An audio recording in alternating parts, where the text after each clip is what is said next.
कांग्रेस का जो अभी का स्टैंड है, पहले उसके पहले मैं जो सरकार की जो विदेश नीति को लेके जो थोड़ा सा बीच में ढुलमुलपन वाला रवैया बीच में हमें दिखाई दिया था, जिसमें क्लैरिटी नहीं थी, मैं इस समय कहना चाहूँगी कि उसमें थोड़ी क्लैरिटी हमें दिखाई दे रही है।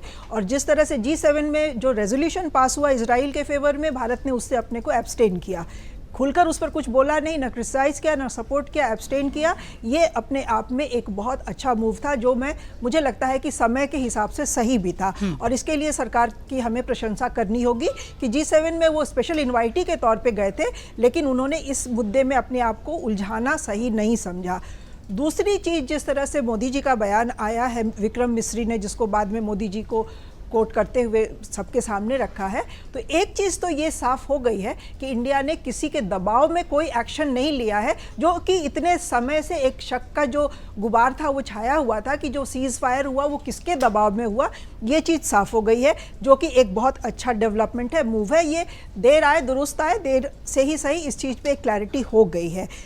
कांग्रेस का जो रवैया आप कह रहे हैं, कांग्रेस तो थोड़ी सी पॉलिटिकली इमेच्योर हरकतें करती रहती है। जयराम रमेश ने एक बहुत ही बचकाना सा मूर्खतापूर्ण एक पुराना कोट करते हुए एक बयान भी दे दिया था, फिर खुल के उस पर माफ़ी भी मांगी, ये सब अलग बातें हैं। लेकिन मुझे लगता है कि इस इजराइल ईरान के बीच में इंडिया को दोनों देशों के साथ अपने रिश्तों को नज़र रखते हुए न्यूट्रल रहना चाहिए, जो मुझे लग रहा है कि इंडिया बखूबी कर पा रहा है। इंडिया ने खुल के किसी भी ब्लॉक के साथ अपने को नहीं एसोसिएट किया है। और मोदी जी का ट्रंप के न्योता को ठुकरा देना और उसका ऐलान कर देना कि उन्होंने न्योता भेजा और मैंने उसको ठुकरा दिया, ये भी अपने आप में एक बहुत बड़ी बात है। क्योंकि देखिए, ईरान के साथ भी भारत के पुराने रिश्ते रहे हैं। अभी अवधेश जी ने कहा कि ईरान ने कभी साथ नहीं दिया। 94 में OIC की कॉन्फ्रेंस में इंडिया के खिलाफ कश्मीर पे रेजोल्यूशन तैयार था, कंडेम करते हुए इंडिया को, और कश्मीर को UN में ले जाने के लिए जितने OIC के देश थे तैयार बैठे हुए थे।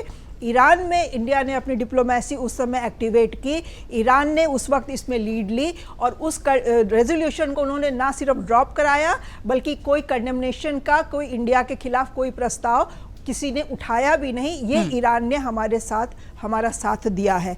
अभी भी देख लीजिए, ईरान का खुल के इंडिया ने बेशक साथ नहीं दिया, लेकिन हमारे जो भारतीय लोग वहां बैठे हुए हैं, जो स्टूडेंट्स हैं, सिविलियंस हैं, उनके लिए एयर स्पेस खोल दिया, अपने ही विमानों से उनको इंडिया वापस भेजा जा रहा है। तो बैक चैनल डिप्लोमेसी मुझे लग रहा है कि जितनी ईरान के साथ एक्टिव है और काम कर रही है, उसी तरह की बैक चैनल डिप्लोमेसी ईरान के साथ भी एक्टिव है और काम कर रही है, जो कि एक बहुत अच्छा मूव है। जैसे रूस और यूक्रेन के मामले में हमने देखा कि हमने किसी का खुल के साथ नहीं दिया, ना रूस का ना यूक्रेन का, दोनों के साथ अपना बैलेंस बनाए रखा। मुझे लग रहा है कि इसमें भी इंडिया जो कर रहा है सही कर रहा है। ईरान के साथ भी अपने रिश्ते इंडिया को नहीं बिगाड़ना चाहिए। ईरान हमारा एक बहुत ट्रस्टेड अलाई रहा है कई मौक़ों पर, और इजराइल से भी हमारे अब बहुत व्यापारिक रिश्ते बढ़ गए हैं। साथ देने का, देखिए, इजराइल ने ह्यूमैनिटेरियन उस पर कभी भी इंडिया का साथ नहीं दिया है। हाँ, व्यापार है, डिफेंस इक्विपमेंट्स है, डिफेंस से रिलेटेड नॉलेज है जो इजराइल हमें बेचता है और हम खरीदते हैं। तो वो कारगिल के टाइम में भी हुआ था, वो अभी जो ऑपरेशन सिंदूर हुआ है उसमें भी इजराइल ने भारत की मदद की, लेकिन वो एक सौदा था, वो उस सौदे में इजराइल हमेशा भारत के साथ रहा है। हमको वो भी ध्यान रखना चाहिए। जहाँ तक कांग्रेस का सवाल है, कांग्रेस में थोड़ी सी इस विदेश नीति को लेके क्लैरिटी नहीं है, ये बात मुझे दिखाई दे रही है।